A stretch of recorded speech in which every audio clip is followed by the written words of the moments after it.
I wonder, what is the best Harley Davidson that's ever been made? Catch you inside. RevelatorAlf. Hello, welcome to RevelatorAlf. Hope you're enjoying the channel and the series of videos. Please like, share, subscribe, leave loads of comments below. Check out the website RevelatorAlf.com and also the links in the description too. So in this video I'm talking about, well, your ideas of what is the best Harley Davidson that has ever been made. Right from when the company first started all the way through. Are you really into the vintage look, the vintage bikes? Are you more into your panheads, your shovelheads, your knuckleheads? You know, what is it? Which is your favorite bike? Now, I know this is a purely individual choice. This is a subjective choice down to your personal preferences. Do you like a softail? Do you like a stripped back bike? Do you like bobbers? You're more into custom bikes. Do you like your tourers? You know, what is it? Is it, you know, you like the open road, you like the big tour, you like to travel in comfort, or do you like something a little bit more street ready? You know, are you a fat bob guy or girl, street bobs, you know, sport glide like me, or is it the Sportsters? Is it the smaller 883s or the 1200s? What particular style of the Sportster are you really into? Which is it? Now, for me, I've always said I love this new range of softails that Harley Davidson brought out a couple of years ago.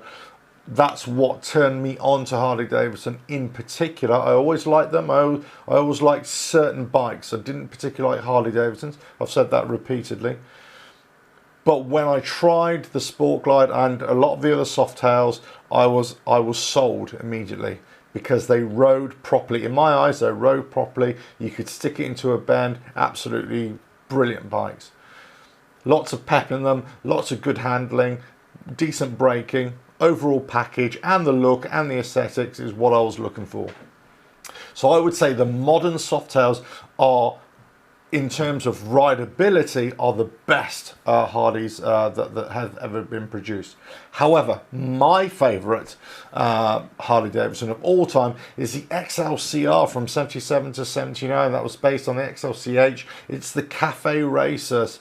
Because I like it so much, I love it so much, because it was so anti-Harley Davidson in many ways. It was so different from the norm. It was so different from what Harley were producing at the time.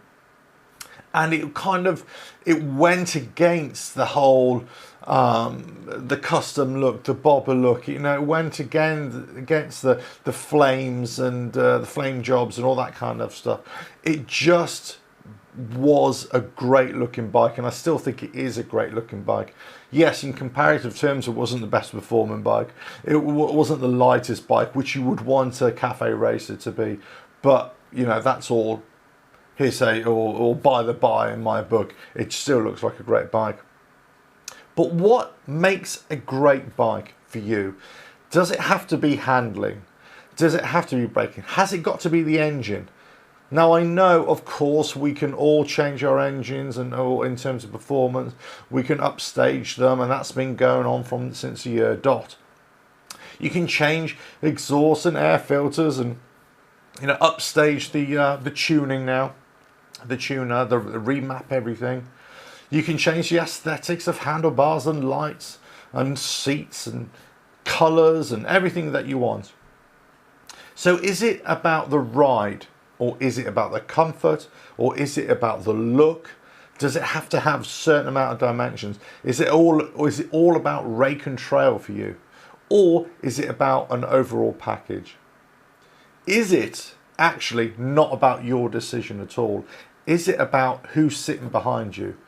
Is it about that combination of having you and your partner, your wife, your husband, or whatever it is, you're riding together and you need a bike, the best bike for you, that is going to give you that ultimate riding pleasure?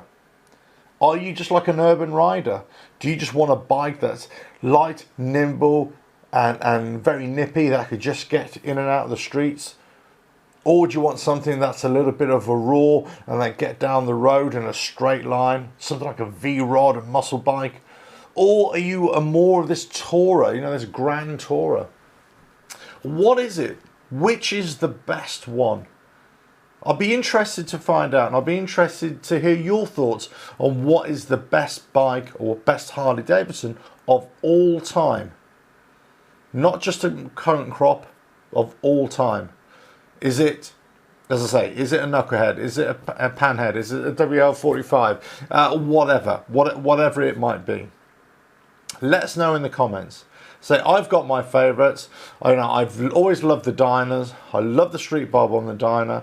I've always loved the Sportster in terms of, I think the Sportster is the best Harley Davidson in terms of overall proportions. I've always loved that, and I've always said that. I love the new Softails, of course, you know that. It's obvious I've built a channel based upon that. But for me, that XLCR, that 1000cc from 77 to 79, whilst it didn't sell in great numbers, whilst it wasn't a huge success, whilst it was a Willie Davidson, bit of a kind of wet dream, if you like, I still think it's a great bike. But let me know what you think. What's your favourite? And, crucially, why? Why is it your favourite? Is it the aesthetics? Is it the difference that it was on the street because it was something different? Or is it the reliability or unreliability or whatever it is? Let us know. Anyway, topic of discussion at least. Please like, share, subscribe, leave those comments below. Check out the website at RevelatorAlf.com, and I will catch you on the next video coming very, very soon. Ta-da now. RevelatorAlf.